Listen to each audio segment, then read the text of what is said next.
Hello everyone, स्वागत है आपका अपने यूट्यूब चैनल एचपी प्रेप में। तो आज हम करने वाले हैं पद्मा अवार्ड्स जो रिपब्लिक डे की ईव पर अनाउंस किए गए थे। ये हमारे करंट अफेयर्स के पर्सपेक्टिव से भी इम्पॉर्टेंट हो जाते हैं। अगर आपको क्लासेस पसंद आ रही हैं तो प्लीज़ वीडियोस को लाइक करिए और चैनल को सब्सक्राइब करना मत भूलिए। तो शुरू करते हैं आज की हमारी क्लास। आज की क्लास में हम देखेंगे कि पद्मा अवार्ड्स होते क्या हैं, इनकी कैटेगरीज क्या क्या हैं, ये किन्हें दिए जाते हैं और इसकी हिस्ट्री क्या है, और साथ में देखेंगे 2025 में ये अवार्ड्स किस किस को दिए गए हैं। सबसे पहले पद्मा अवार्ड्स जो हैं ये हाईएस्ट सिविलियन ऑनर्स हैं, यानी कि जो भारत में सबसे उच्च सम्मान दिया जाता है किसी को, उनमें से एक हैं। दूसरा, ये अनाउंस किए जाते हैं रिपब्लिक डे की ईव पर, यानी रिपब्लिक डे की पिछली शाम में ये अवार्ड्स अनाउंस किए जाते हैं। अगर बात करें पद्मा अवार्ड्स की कैटेगरीज़ की, तो इसकी 3 कैटेगरीज़ हैं, ठीक है, जिसमें सबसे पहला है पद्म विभूषण। पद्म विभूषण उन्हें दिया जाता है जिन्होंने एक्सेप्शनल यानी कि सबसे बेहतरीन डिस्टिंग्विश्ड सर्विसेज प्रोवाइड करवाई हैं पब्लिक अफेयर्स में, ठीक है, यानी कि सोसाइटी में बहुत ही बेहतरीन कार्य किया है, उन्हें दिया जाता है पद्म विभूषण। सेकेंड कैटेगरी है पद्म भूषण, जो कि दिया जाता है डिस्टिंग्विश्ड सर्विस के लिए ऑफ हायर ऑर्डर, यानी जिसने किसी उच्च स्तर की कोई बेहतरीन सर्विस दी है। तीसरा है पद्मश्री, ये दिया जाता है डिस्टिंग्विश्ड सर्विस के लिए। आपने मेनली ऐसे याद रखना है कि जो पद्म विभूषण है वो एक्सेप्शनल सर्विसेज के लिए दिया जाएगा, पद्म भूषण जो है वो हायर ऑर्डर की किसी डिस्टिंग्विश्ड सर्विस के लिए दिया जाएगा, और पद्मश्री सिर्फ डिस्टिंग्विश्ड सर्विस के लिए दिया जाएगा। तो ये इसकी 3 कैटेगरीज हैं। नेक्स्ट इसमें बात आती है कि ये जो पद्मा अवार्ड्स हैं इसके लिए हम लोगों को चुनते कैसे हैं। तो इसके लिए प्रधानमंत्री हर साल एक कमेटी फॉर्म करते हैं जिसका नाम है पद्मा अवार्ड कमेटी। ये कमेटी सिलेक्ट करती है ऐसे लोगों को जिन्होंने सोशल सर्विस में बेहतर कार्य किया हो। दूसरा, अगर किसी व्यक्ति को लगता है कि उसने बेहतरीन कार्य किया है और उसे पद्मा अवार्ड्स मिलने चाहिए, तो वो खुद भी स्वयं को नॉमिनेट कर सकता है इन अवार्ड्स के लिए।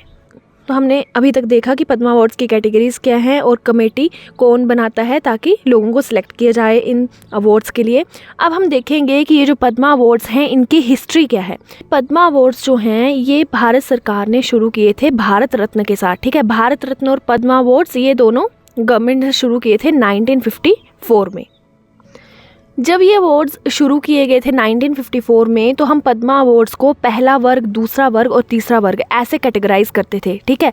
एट प्रेजेंट तो हम पद्म विभूषण, पद्म भूषण और पद्मश्री ऐसे कैटेगराइज करते हैं, लेकिन उस समय इन्हें कैटेगराइज किया जाता था पहला वर्ग, दूसरा वर्ग और तीसरा वर्ग के नाम से।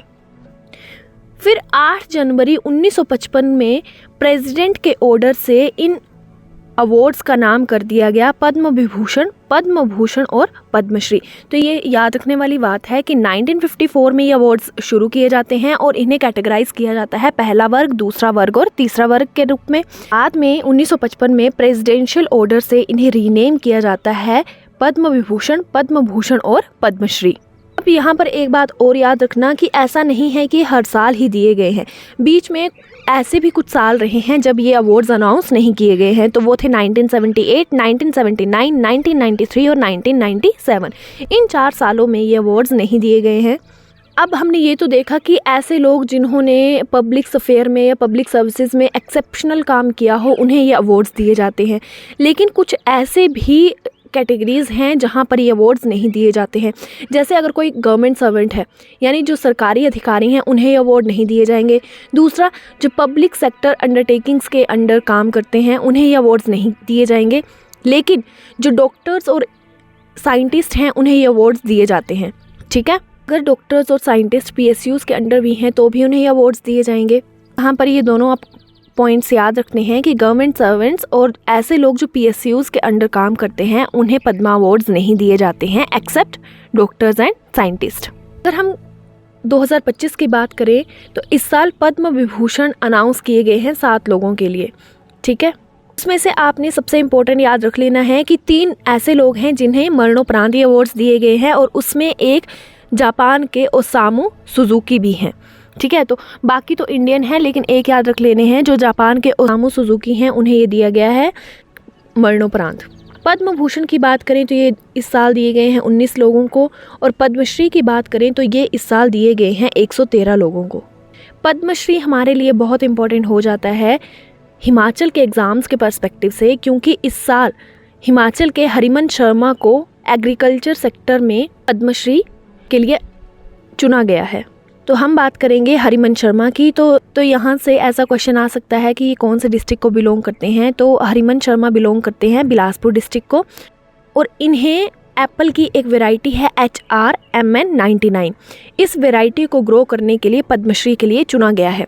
अब इस वैरायटी के बारे में ऐसा क्या स्पेशल है कि इन्हें इस अवार्ड के लिए नामित किया गया है।